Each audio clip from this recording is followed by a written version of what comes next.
What an unfortunate time to take a drink. Hello, my name is Cameron Cowan. Welcome to the Cameron Journal News Hour. I am so regretful to have taken last week off. So much has happened in the meantime, including an election. We'll talk about everything. Um, a bit of housekeeping. If you wondered why there was not a newsletter last Saturday, it's because I was moving platforms. So I've been really unhappy with WordPress's newsletter product for a while, and the data's not good. It doesn't seem to keep track of what I sent out. It's just not there yet, somehow. And so I decided to pack up the newsletter and move it over to my Substack, cameronjournal.substack.com. So if you want the newsletter delivered to your inbox every Saturday, um, feel free to subscribe cameronjournal.substack.com, or if you go to cameronjournal.com/newsletter and sign up there, that's okay too. I'll move you over. I'll rehab the page and make changes and all this type of thing, but if you subscribe, that's okay too. But yeah, so we didn't have a newsletter last Saturday, didn't have uh, um, a week ago from Saturday, didn't have a news hour last week. This Saturday, we did have a really great newsletter that was very long, kind of made up for not doing one for a week. And then we also had, we're also having the news hour right now. So we're catching up on everything and all that's happened. And I maybe should have done an election live stream for the. I only do midterms and presidential. I don't do off-year elections. But in the newsletter, I talked a little bit about the off-year elections, and we'll get into that in a minute. Don't forget to follow me on social media. I post lots of threads, helpful info, breaking down the news narratives for you. This is the show where if you're frustrated by news narratives, if you're frustrated by no one ever seems to be telling the truth, or everyone seems to be lying, or none of it makes any sense, or all this type of thing, that's okay. That's what I'm here for. The confusion keeps me in business, so that's fantastic. Speaking of business, if you want to support my journalism and this show and all that I do, please head over to CameronJournal.com/subscribe and become a Cameron Journal Plus subscriber. That will get you exclusive content and events and Discord hangouts that I do on my private Discord for Cameron Journal Plus subscribers. You can also, I also do take tips at coffee.com. So link in bio. If you're watching on YouTube or Twitch, head over to my links. It's all there. It's also at cameronjoel.com. And if you're a newsletter person and you're not ready to subscribe to a monthly thing, I get you. I get it. I gotcha. Coffee link is in the newsletter too. So the thank you to everyone who is clicking on the link and donating and all this type of thing. I really appreciate it. I really appreciate you. Let's dive into things, and we're going to start with shutdowns and elections. I don't really have a story to read about this necessarily, although I suppose I could find one quickly. But we kind of know the facts. We'll start with the election. We'll get up to the shutdown. So Tuesday last, we had off-year elections. Now, in some places in the country, they put state offices in elections where they're not electing Congress people and not electing the president, so the people will pay attention to them more. Virginia is one such state. Now, historically speaking, whoever is elected governor of Virginia in the year after a presidential election, whichever party candidate wins, that usually indicates where the next presidential election will go to. And this pattern is held up for a very, very long time.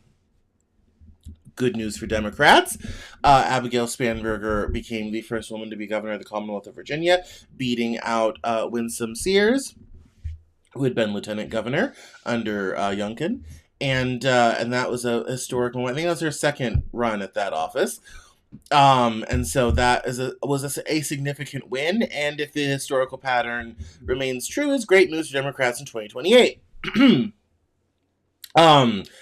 The other big one was election New Jersey. The main story with the Tuesday election is Democrats won everywhere. State houses, special elections, Prop 50 in California, which would allow the state to do mid-decade redistricting without the redistricting commission to basically draw Republicans out of California because Republicans are drawing Democrats out of Texas.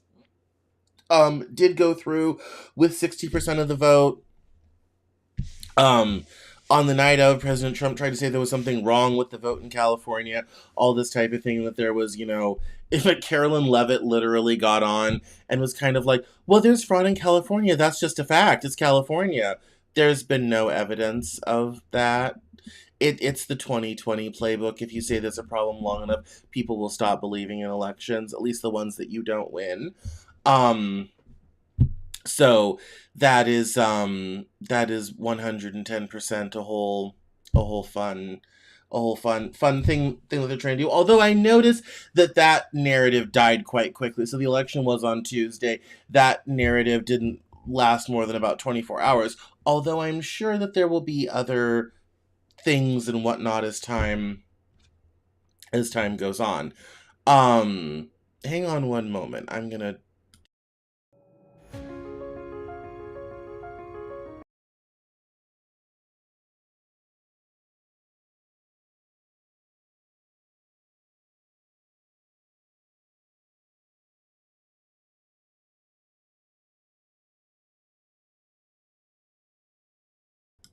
Okay, there we go. But I'm sure there'll be more issues with Prop 15 California, especially as that goes through and that happens and all this type of thing. Anyway, the big narrative coming out of the election that honestly it was kind of the first good news Democrats had for a long time, especially coming out of the 2024 election, a lot of people were, disheartened. As I've said since the election, this is a retreat and surrender of the left in this country. We're going to be moving into a more conservative phase. I was talking to a friend of mine, and he said, oh, yeah. He's like, the question, though, is it 1980 sort of thing? And I'm kind of like, well, yeah, there's an argument for that. Sort of thing. Although people kind of forget Democrats controlled Congress through the 80s and Reagan had to work with them. Sort of thing. But, as we're going into this conservative phase. And so obviously over the last year since the election, and in the, 10 months since the Trump administration got into office, the Democrats have been, if you're a Democrat or a liberal-leaning person in this country, it's felt like you've been under constant 24/7 nonstop attack, all the time sort of thing. It is, maybe at moments felt like there just wasn't, anything for you, any good news. Half of Project 2025 has been gone through. In fact, maybe we'll check the Project 2025 tracker here in a minute. All of these things have happened, and it just seems like we've been on the retreat, which we have been. Now there's this kind of sliver of hope in these different places. One state that elected a lot of Democrats was Mississippi. Which just goes to show that a lot of these places that people have kind of written off as being Republican-y and all this type of thing, that's not a good thing to do, and the Democratic Party should invest in those states a lot more. But it was interesting how, and so obviously people, were talking about blue wave and all this type of thing. However, the celebration was a bit tempered because then today, Monday, a week out from the election, it was announced last night that a handful of Democrats, including Hassan and Shaheen from New Hampshire, Fetterman from Pennsylvania, decided to cross over and vote for the Republican continuing resolution to reopen the government. There was a cloture vote today, which is a vote that to agree we're going to vote. And then there'll be a vote in the Senate later this week, a vote in the House, and a resolution for President Trump probably by Thursday, Friday, that will reopen the government, pay federal workers, get the air traffic controllers back going, get SNAP benefits paying out, all this type of thing. Over the course of this shutdown, which I've actually written about very little, 2 times in the newsletter, that's it. Over the course of the shutdown, there has been a lot of vitriol about the SNAP program. Now let's look at this narratively. The narrative about welfare programs since the Reagan years has been welfare just supports lazy people who don't work. Well, that falls apart with SNAP. 51% of SNAP beneficiaries work, which the other half of that I've also argued is the problem. It becomes a subsidy for corporations who don't pay enough wages.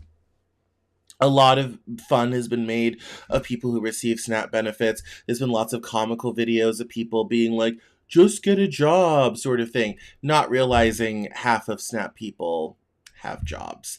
The other are children and elderly, one of whom is too old to work. The other is oftentimes legally prohibited from having a job, and if they did have a job, probably wouldn't pay enough to feed themselves. So, this kind of all falls apart. Most people also don't know that according to the Congressional Budget Office, the EBT SNAP food stamp program is the most efficient program with the least amount of fraud of all the federal government. SNAP can pass an audit. Can't say that for the Pentagon. So narratively, what does this all mean? You had sort of two political narratives going. One was Chuck Schumer saying the president is using food to try to, blackmail the Democratic Party into accepting reductions in Affordable Care Act, premium subsidies, raising healthcare for 25 million Americans, healthcare costs for 25 million Americans. And you had the other side saying, Democrats are forcing us with this laundry list of, things and demands to continue subsidizing people who don't need subsidy, and healthcare is bad anyway. And the ACA is broken, and it costs too much money, and this is how we're trying to kill it, sort of thing. And that's been the narrative. And caught in the crossfire is every federal worker, air traffic controllers, SNAP beneficiaries, all this sort of thing. And the reality of the situation is that today it worked. The ACA subsidies are going away. Healthcare premiums will skyrocket for 25 million Americans. A lot of people will be thrown off their insurance because they can't afford it. SNAP beneficiaries will get their food stamps. Thank God. The cost of the program is infinitesimally small compared to the social harm of having children starving in the street. It's an excellent thing to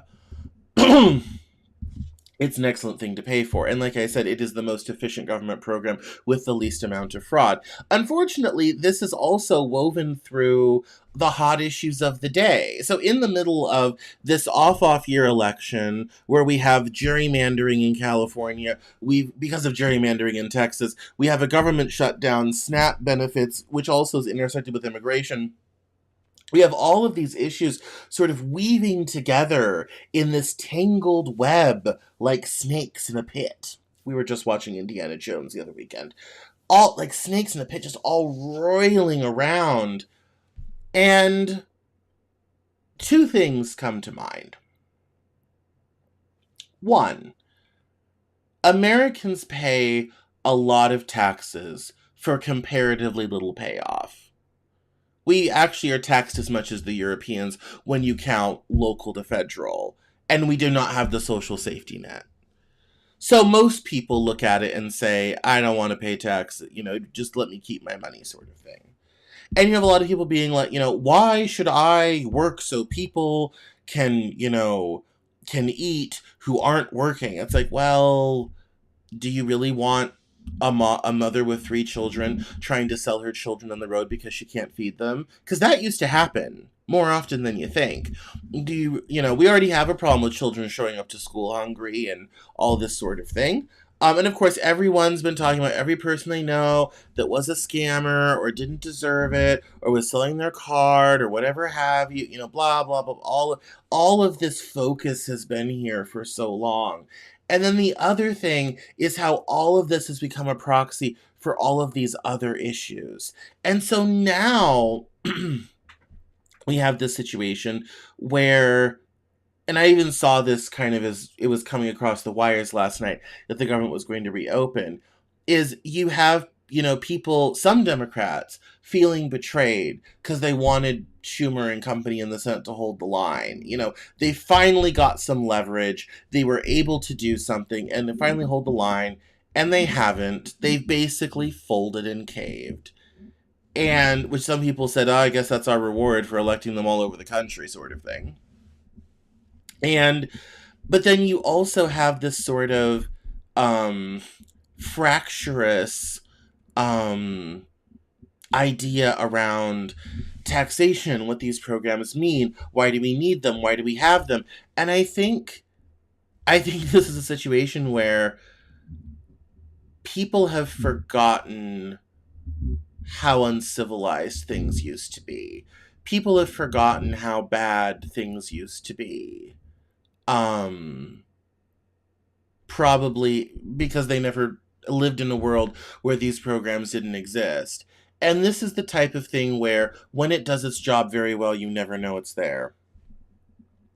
And that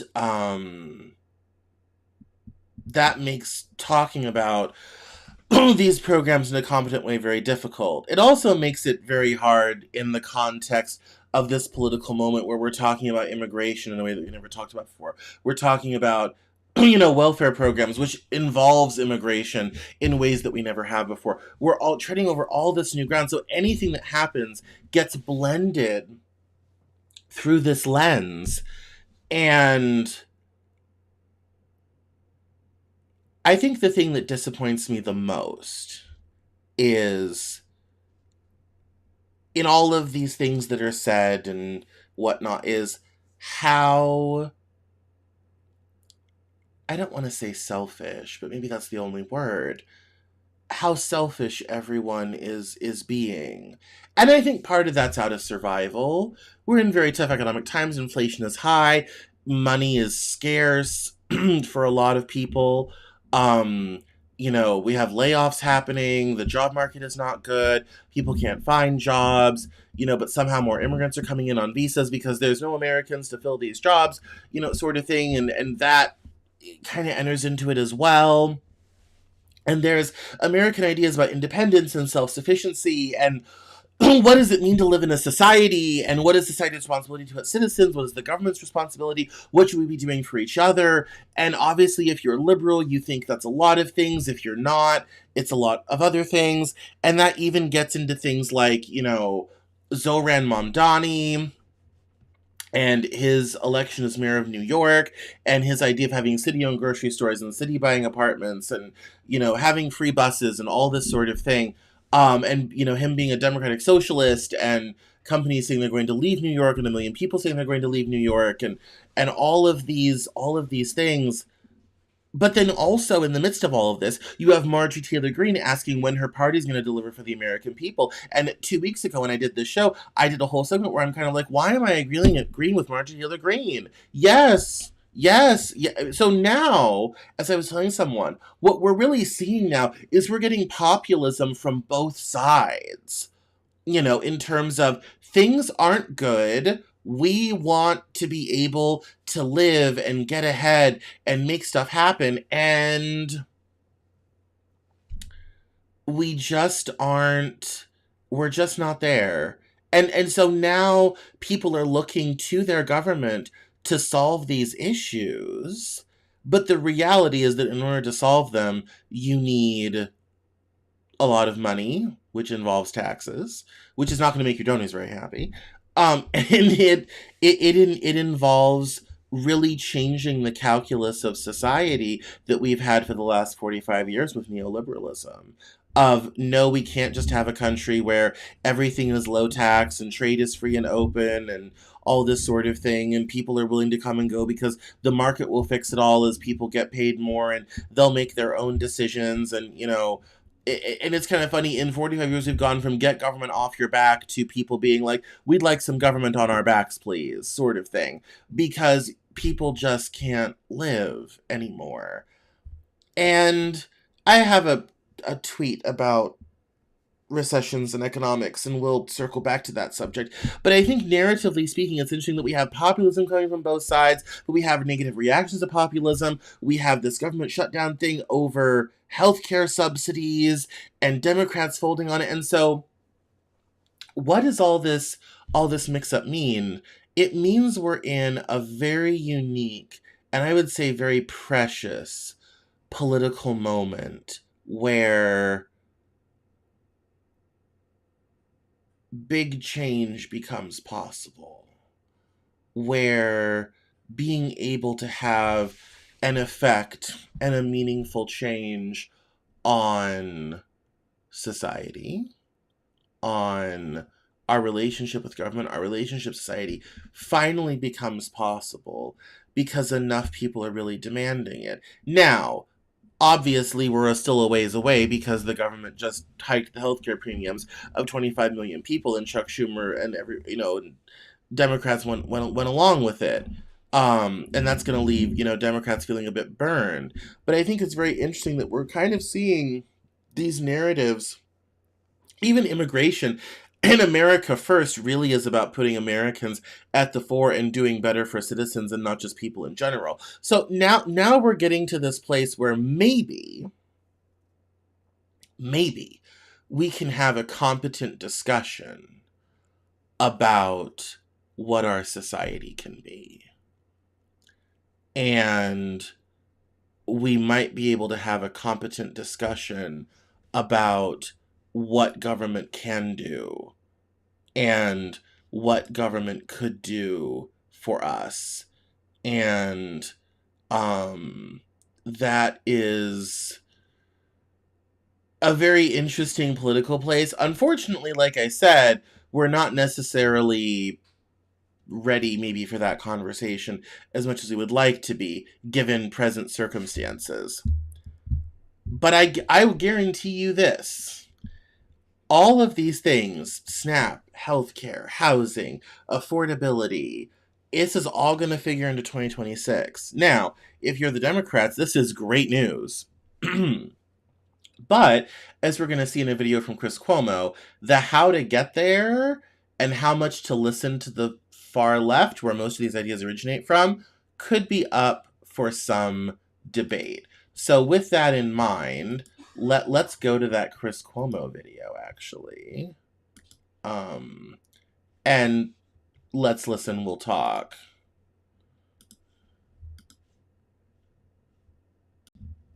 You're killing your party. You're killing your party. And look, I hope it works out for you. I hope you guys splinter off and become, whatever you really are. Because you're not a capitalist and you're not a Democrat. And, you could say, well, what do you know? I was raised by a real one. I was raised by a real one. Go ahead and criticize Mario Cuomo. What's going to be your biggest insult? That he spawned me and Andrew? Is that going to be the best you have? Because you ain't shit compared to him. Not in terms of intelligence, not in terms of success, not in terms of pedigree, not in terms of philosophy, not in terms of mission, not in terms of eloquence, not in terms of charisma, not in terms of anything. Certainly not electability. You are killing your party because you are not a real one. Because you're doing what's good for you in a vacuum with your little social media following. You're no different than a pod bro. And you're killing your party. And Democrats better wake the fuck up and realize that you're better than this. Be with the 80, not the 20. Okay?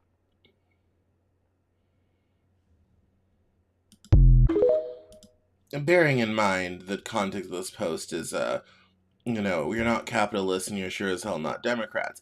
Let me drop the hammer. I was raised by a real Democrat, Mario Cuomo. You're not shit compared to him. Even Cuomo's had enough of the quote-unquote far-left takeover. And that, and then obviously there's a whole bunch of debate in the replies about, how liberal Chris Cuomo is or is not.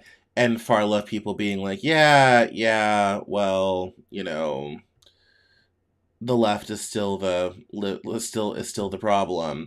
And bearing in mind, this all goes along with, the election of Mamdani and what that means when America's largest city in the center of the world financially decides, we want some democratic socialism. We want a city that functions not just for the wealthy, so the city's a playground for the wealthy, but for working people. And And you end up, it kind of shows that, every election, same promises, different rats. Welcome to New York City. Liberal dreams, real world prices. And it shows all the past, mayors with Vision Zero and Close Rikers and End the Tale of Two Cities and the City of Yes and it turns out free wasn't free sort of thing, and all of a sudden you know it's not so easy as they would say. So I think the main kind of point of all of this, and this gets, again, all of this stuff, the government shutdown and immigration and all this type of thing, all comes together to people want a society that works. And let's face it, any party that can deliver a working, functional society for working people will be in power for generations. And you want to know how I know? Because FDR did that in the 30s with the New Deal, and Democrats held power off and on in the White House, but they held power in Congress for the next 70 years. Republicans in the 50s were begging for thread. Even their guy in the White House was pretty liberal. He's kind of like, yeah, we should have a national highway system. It'll cost a fortune. Start plowing, sort of thing. It's a very different, it's a very different paradigm. And any party that can deliver that is going to do very, very well. I think the funny part is Trump, much like Obama before him, promised a lot of that functional society and hasn't gotten there. But it's very obvious with the election of like Zoran Mamdani and other Democrats elsewhere that people are not going to wait around forever. People want to be able to afford a place to live, afford to save money, be able to afford a car, all this type of thing. And let's face it, tariffs are not helping. And it's not delivering many jobs, all because we still have layoffs and all this sort of thing. There's, and even if you go to our, farther right, more racist friends, part of the reason they're targeting immigrants and immigration is so they can feel like they have a quote unquote functional society. Everybody knows, I don't care who you are politically, everybody knows that what we're doing right now, what we have been doing, isn't working. Doesn't work anymore. Can't afford anything. Everything's so expensive. Wages aren't growing. This isn't working. It's time for something else. Now, this is a great opportunity. It's also very dangerous. I'll tell you why. It's dangerous because history shows that in these moments, someone with the wrong agenda can come along and things can get very dangerous. It's also an opportunity to do something great for everyday people. And it's not just, oh, this minority, this disabled person, whatever have you. To do for every working person, for students, for everyone, everywhere. To actually have a country that feels like it has our back, rather than one that keeps kicking us in the jaw. That's what people are looking for. And whether who you're attacking or not, just like in this video with Chris Cuomo attacking the radical left, the point is there are people in our society for whom the present system is working very well. They tend to be the wealthy and corporate donors to major political parties because they've paid for the privilege to get their agenda through. For everybody else, which is literally almost everybody else, this is not working. And here's another thing history will tell you. If people can't find a way to get what they want, they'll take it. And that usually involves guns, blood, and a lot of dead bodies. So, we're going to change topics, but I'll leave you with this. I say let's avoid Civil War 2.0. Just a thought. And rather than devolving into gray market, black market, sort of sad, depressing economic circumstances that disadvantage everybody, let's make that great society. Let's start turning the dials. Does that mean the wealthy and corporations will pay more? You bet. You bet. But as I always joke, people talk about the 50s and 60s, but you know what enabled that? Two things. Three things. Government regulations, government price controls, and high taxes. Top end tax rates were 95% in the 1950s. That's what enabled that. Keeps money moving through the economy. It prizes economic activity, actual production over financialization. That was what changed in the 80s. Is we decided money from nothing was better than money from something. And as this economy has changed, it's slowly but surely left people behind. And now with AI, it's financialization on steroids. Now you can get money for nothing with as few inputs as possible, because AI is replacing labor, all this type of thing. So now all of a sudden you've got a system that can make money without too many humans being involved. A frightening prospect. If we don't do something about this now, we risk putting society into an extremely dangerous place. I recommend we do something now, but that's just me. What do I know? All right, what else have we got? Oh, let's talk about this story while we're on economics. Then we'll get to Jack Smith and Tulsi Gabbard's latest canard. It says we're looking at employment data. It says here, long-term unemployed. It sounds clinical, but it means 6 months without a paycheck, or 1 in 4 jobless Americans are there now. Every time we've hit this level, a recession followed. Does Washington still think the answer is more OPT and H-1B visa renewals and loopholes? Again, this is one of the reasons why immigrants are being targeted, is because of these numbers right here. And so it's looking at the overall employment rate and then share of long-term unemployed, 27 weeks or longer, 6 months. And we see here from August 2005 to 2006, leading into the Great Financial Crisis, overall unemployment goes down during this time, but share of long-term employed ticks steadily upward, except for this weird anomaly in January, which is probably a seasonal adjusted thing. Ticks steadily upward. And even, going into the financial crisis, we're still far beyond that. But look at overall unemployment rate. It's way down. Why? Because after 6 months, they stop counting these people, because that's when you roll off unemployment benefits. People don't know that, but the overall unemployment rate is actually a very poor indicator of how the job market is doing, because they don't count a bunch of people. If you look at the, I think it's the F6 number, or T6, it actually counts everybody, and we usually have around, it's actually right now about 12%. So this is the sad situation. And, it seems foolhardy to let in more economic migrants and more visas when we have long-term unemployed at 25.7%. And so we look at, and someone did this great graph. Employment level foreign born January 2007 equals 100. Employment native born January 2007 is the start of this graph. And so it shows, you have the big dip for the pandemic, of course.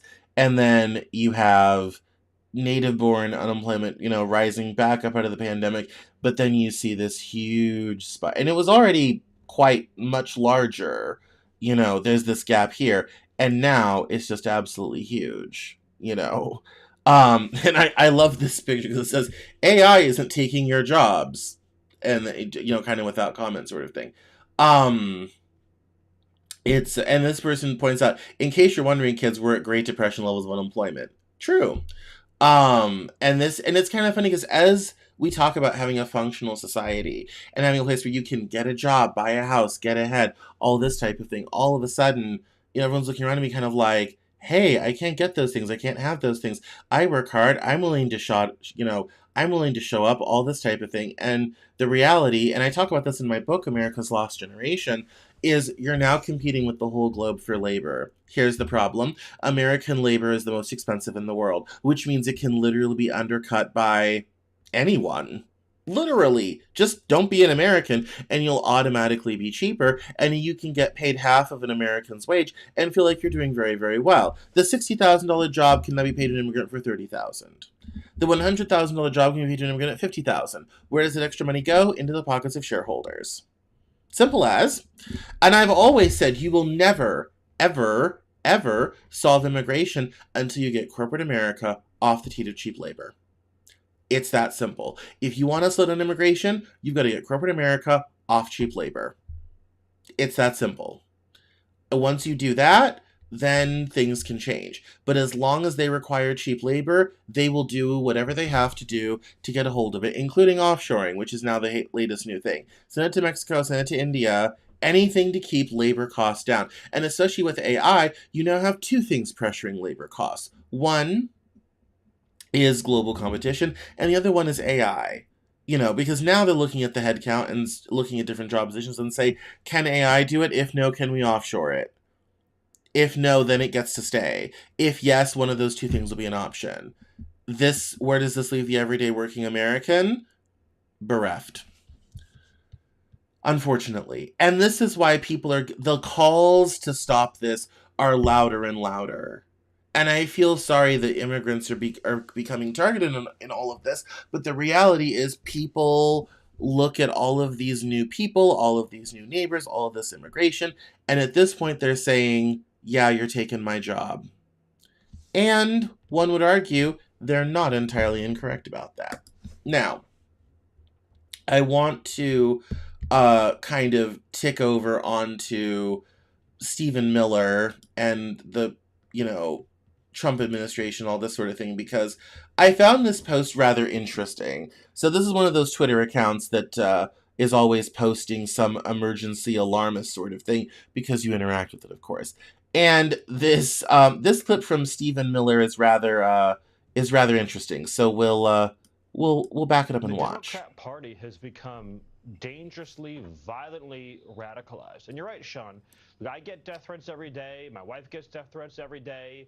We've obviously had to deal with pretty extensive doxing campaigns. But the truth is, Sean, that people across the country, across the government, across law enforcement, who are fighting for safety, security, prosperity, are dealing with radical left communist threats and attacks all day long. And President Trump, of course, came within centimeters of being assassinated. 1 millimeter. During the middle of his rally on live television by a wicked, evil assassin, and then only weeks later, a second assassin. If not for a Secret Service agent spotting the barrel of that gun, would have taken President Trump's life, saved by the hand of God himself.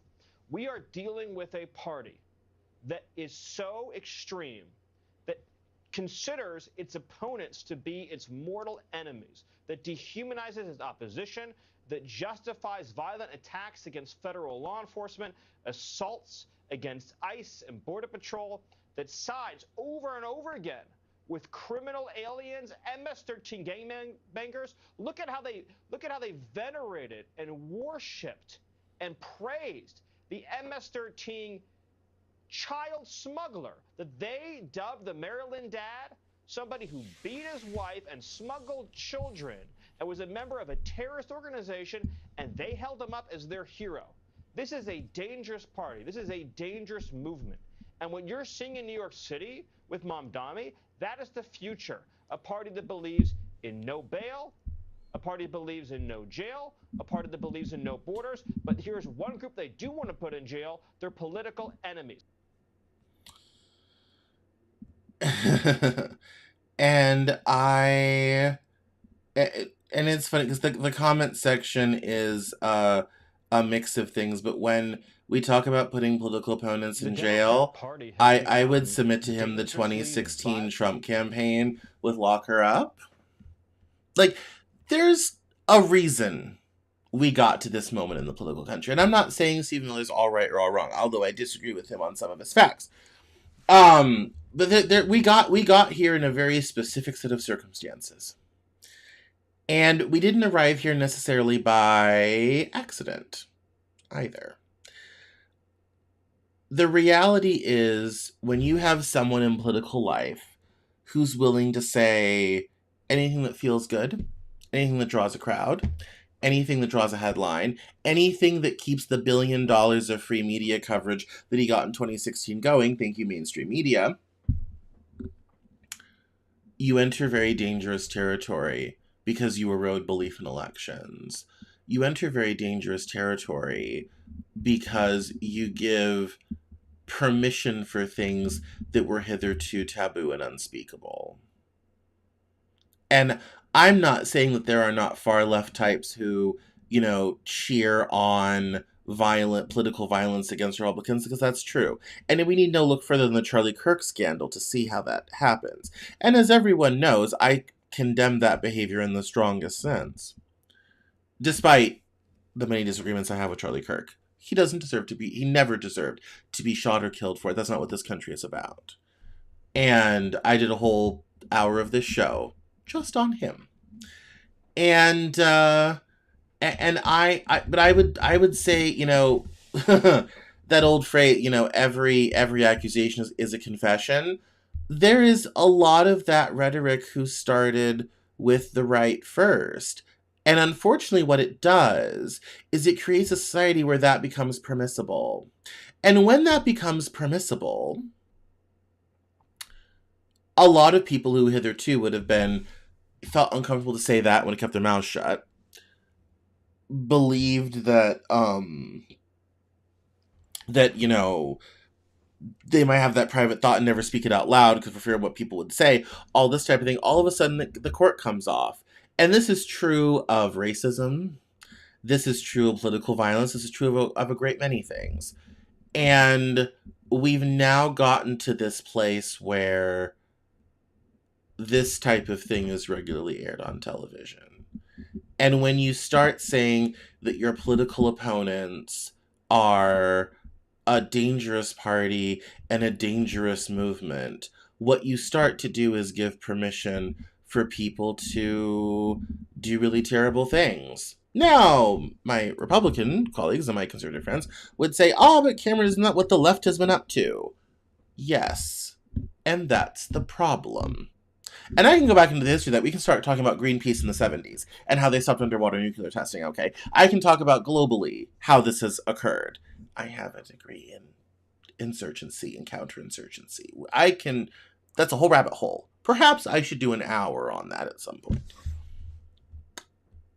The only way to stop from getting to this place politically is by never, ever allowing that in public dialogue. Because it always leads to a very dangerous place.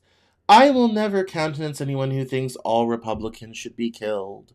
I will never countenance anyone who says all Democrats should be killed. What I am very worried about is that we are now in a place where there's no respect on the behalf of Stephen Miller that people would dare to disagree, that they would protest against ICE, they would protest on behalf of immigrants, all this sort of thing, and that, if you're not with us, you're against us sort of thing. And we have an interesting history with that. No one ever talks about the conscientious objectors during World War II, because it was considered gauche at the time to not want to participate in the war, even though people have forgotten World War II was actually quite unpopular. And nobody really wanted to be involved in yet another European conflict. And the propaganda and the history of that war is entirely covered up. But the reality is we were in a place in this country where we locked up the Japanese until the Supreme Court said no.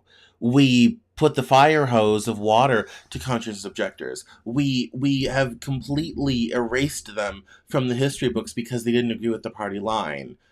And the idea that someone can't protest against something, that they might not agree with you, and that somehow makes them dangerous is absolutely crazy. And this goes both ways, by the way.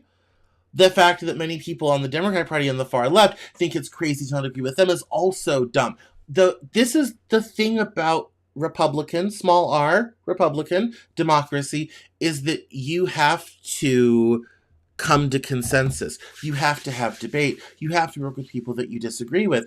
And I realize in this day and time, especially given what I just said about the shutdown and healthcare costs and all this type of thing, the stakes seem very high. And it seems like Schumer and company have rolled us on over and taken us for it. It also, it seems like, we've got to, stop Republicans, stop authoritarianism, stop fascism, this, that, and the other thing. Here's the problem. getting ever more extreme, not in policy, but in action, ironically, makes the problem worse, not better. Because you then turn in to the ghouls that keep Stephen Miller going. Now, the reality is Stephen Miller will find any reason to criticize Democrat. And he will find any reason to criticize any liberal person for anything. And his rhetoric kind of, shows that sort of thing. But one of my frustrations with the far left is that they do an excellent job of doing the GOP's job for them. They come up with the most terrible slogans that are great protest slogans, but terrible policy, defund the police. They also have a bad habit of creating the imagery and the ad assets that do the Republicans' job for them. And so on their march forward of progress and all this type of thing, they have no mind of how this might be read politically. How in this day and age, if the average person is randomly scrolling on their phone and they see a video of someone doing something crazy, that's going to be their whole impression of the movement. There's no sense of messaging. That was something people don't get about the civil rights movement. The civil rights movement was very, very careful to control the messaging, how it looked, how it appeared. They made it respectable. That's how they got change through. There's no discipline like that on the left. The Republican Party is always lockstep in line on messaging. Here on the Democratic Party, it is a complete mess. And this leads to making it very easy for Republicans to say Democrats are crazy. And that's what this clip is about. So in all the stuff that we've talked about today, we've gotten to a place now where this type of rhetoric is entirely acceptable and cheered on. And that's a very dangerous place as a country.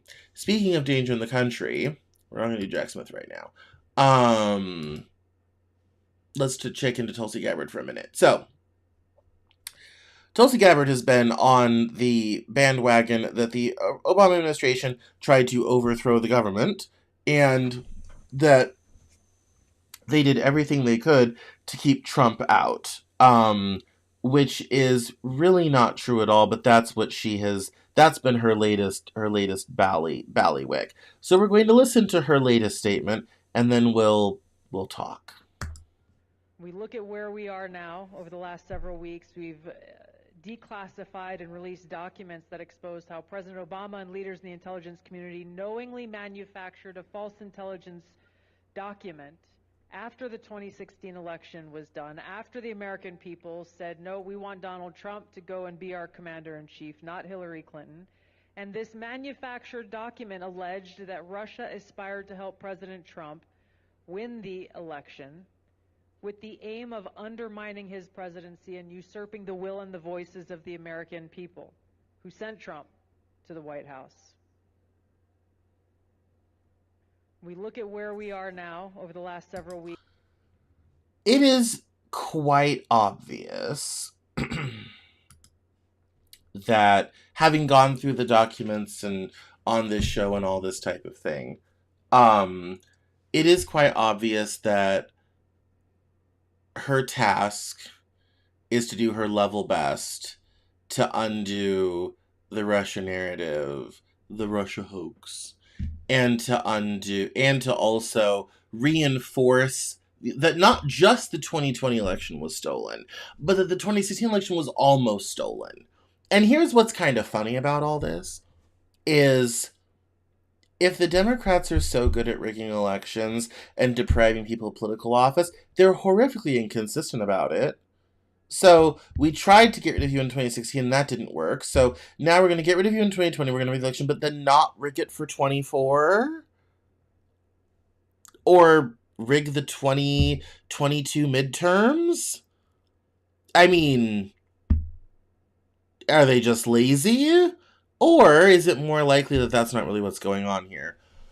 We went through the documents and showed how they asked for a new intelligence assessment because the reality is a lot of Trump people were connected, had some uncomfortable ties to Russia, often through Ukraine. Ask Roger Stone and Paul Manafort about all that. We now know, because of Cambridge Analytica, that the FSB was actively using social media to manipulate people for the Trump campaign in 2016. Now, there is no proof that the Trump campaign ever actually knew it was happening, or there was no coordination. But what we do know is that the main social media person from the 2016 Trump campaign, was working with Facebook and through Cambridge Analytica, and not only was Facebook supplying an outsized amount of manipulative help to the Trump campaign, but Facebook knew what Russia was up to and did nothing to stop it. That's part of the reason why there are so many regulations on how you can share news on Facebook now. Ask me how I know, because I'm an account that shares news on Facebook. Now, I've gone through all the verification, ID, journalist, I'm in the monetization program, like, I've been through the hoops. It's a lot. All of that's there because of 2016. There were congressional hearings about this. We now live in a world where foreign powers can have direct access to media channels that can change election outcomes. That's the world that we live in. In 2016, we did not understand that. Cambridge Analytica hadn't come out yet. And so when you look at, it's 2025, it's been 9 years. And here we are, still talking about this. I'm very pleased at some of the comments, some of the top comments, all this type of thing. And even AI is not on board with it and all this type of thing. It's, very, very helpful, that there's all that, sort of, pushback sort of thing. But the fact that she's kind of out here flogging this is very interesting.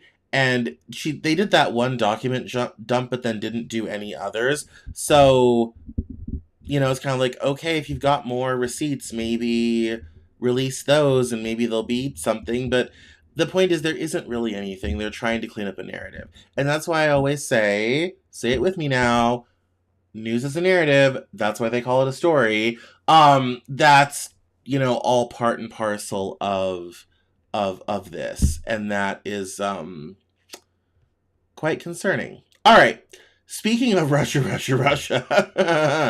let's go over to the Jack Smith story. So I read this. This was in the Sunday Times. I think. It says here, Jack Smith, Trump's target, shifts from defense to counterattack. The former special counsel told people in his orbit he welcomes the opportunity to present the public case against the president denied to him by adverse court rulings in the 2024 election. It says here, President Trump's unrelenting fast-track drive to humiliate, investigate, and prosecute the people he hates has gained momentum, in part because his targets have not been in a position to inflict serious retributive pain on him. Jack Smith is different. Mr. Smith, the special counsel who twice indicted Mr. Trump, appears unintimidated by the president's demand that Republican lawmakers investigate him and that the Justice Department put him in prison for as yet unproved and unspecified crimes. Quite the opposite. In fact, Mr. Smith, who spent more than 2 years aggressively collecting evidence to prove Mr. Trump mishandled classified documents and tried to overturn the results of the 2020 election, appears eager to publicly challenge a foundational pillar of MAGA canon, that the president was a sinned-upon innocent who did nothing to deserve scrutiny, much less 2 prosecutions. Mr. Smith has told people in his orbit that he welcomes the opportunity to present the public case against Mr. Trump, denied to him by the Supreme Court decision asserting a broad presidential immunity from prosecution and adverse rulings from a Trump-appointed judge in the federal bench in Florida. Whether Mr. Smith gets the chance to confront his accusers on the biggest official stage available to him, a public House or Senate hearing, remains very much an open question. Some Republicans have privately expressed concern that Mr. Trump's quest for vengeance could backfire by giving credible anti-corruption investigator an open mic. Deranged, Jack Smith is a criminal, Mr. Trump said on social media on Wednesday after House Republicans released documents showing that the special counsel's office examined communications between Mr. Trump and 160 Republicans as part of the inquiry into his efforts to overturn the 2020 election, which also includes the fake electors scandal. We continue. He proceeded to place Mr. Smith at the top of his prosecutorial hit list, along with the 2 top Biden appointees who picked Mr. Smith, a veteran war crimes prosecutor, for the job, Attorney General Merrick Garland, and his top deputy, Lisa O. Monaco. The president declared that they should all be, quote, investigated and put in prison, unquote, next to a photo of Mr. Smith. Until now, Mr. Trump, in the half-joking estimation of one longtime advisor, has been able to order up investigations of his political enemies like Ubers. But in the 2 low-key but self-assured appearances over the past 6 weeks, Mr. Smith has made it unmistakably clear that he will not only defend himself, but take a hammer to Mr. Trump's exaggerated or false claims about his work as special counsel. The idea that politics played a role in who worked on that case or who got chosen is ludicrous, Mr. Smith said during an early October interview with Andrew Weissman, another former prosecutor targeted by Mr. Trump at the University College London. Mr. Smith said he had, quote, tons of evidence, unquote, that Mr. Trump had willingly retained the classified documents at his residence in Mar-a-Lago and tried to, quote, obstruct the investigation, unquote. The president's Republican allies in Congress have begun taking the first steps to investigate Mr. Smith at the urging of the White House and far-right activists. Their efforts are animated by a belief that Mr. Smith, despite his claim to the contrary, went beyond the bounds of an impartial investigation to go after Republicans. In recent days, they've made public hundreds of previously unreleased documents showing Justice Department prosecutors before and after Mr. Smith's appointment subpoenaed records of Republican lawmakers and Trump-allied groups. But the lawmakers are divided on precisely how to proceed. According to interviews with lawmakers and their aides, some have expressed concerns about giving Mr. Smith a public platform, unless the records trawl uncovers something so damning it shatters his credibility. Nor do they see much political upside in rehashing an issue of a searing import to the president, but of little interest to voters in battleground districts at a time when approval of Mr. Trump's performance on the economy and immigration is sagging. Yet they're forging ahead at Mr. Trump's goading. On October 10th, the GOP-controlled House Judiciary Committee summoned Mr. Smith to testify behind closed doors about what Republicans on the panel called partisan and politically motivated prosecutions of Mr. Trump. Earlier this year, 3 former Justice Department prosecutors, J.P. Cooney, Jay Bratt, and Thomas Wyndham, appeared for closed-door interviews that revealed little new information according to Republicans on the panel. Mr. Smith, up next, has begun moving his own chess pieces. Through his lawyers, he demanded public hearings, along with asking the Justice Department to give him broad latitude to discuss evidence presented to grand juries. Neither request has thus far elicited a response. Name the time and place, Lanny Brewer, one of Mr. Smith's lawyers, said in a statement. Jack will be there. The House Committee, the Justice Department, and the FBI did not respond to requests for comment. Representative Jim Jordan, a House Republican who leads the committee, is likely to issue a subpoena in the coming weeks rather than accede to Mr. Smith's demands for public hearing, according to a person familiar with his thinking, speaking on the condition of anonymity to discuss internal deliberations. And then it goes on to some of the politics around it all. This is kind of one of those quiet stories that we won't probably hear a lot about in the mainstream, but I wanted to bring it up because the way it will break into the mainstream, if it does, is if there is a lot of something there and a public forum is given any portion of the way, or stuff starts to come out. And the reality is when you start having these committee meetings and people start to get in the know, stuff's going to come out, and one of two things is going to happen. Either it's going to explode out into the public and it's going to be a huge scandal, one of the many going on at any given moment these days, or, and I think this is more likely, kind of like Epstein, which we don't talk about anymore, it'll get buried. Because there's some there. We'll find out very shortly. So, alright, that's the top of the hour. This was a fun story and not important, so we don't gotta talk about it. I'm gonna break off. I just did a fantastic recording with one of the most important playwrights in China named Stan Lai. He was calling in from Taipei, Taiwan. We had an internet issue at one point, so I'm gonna have to cut it together, but we spent an hour and a half talking about theater and music and art and movies and Chinese culture, and it was amazing and magical in every way. But it also means I'm tired, my voice is gone, my voice is going. So we're going to stop it there. Thank you all so much for watching. My name is Cameron Cowan. This is the Cameron Journal News Hour. I'm here every Monday at 7. Don't forget to follow me on social media at Cameron Cowan on Twitter and Instagram, at Cameron Journal on TikTok, LinkedIn.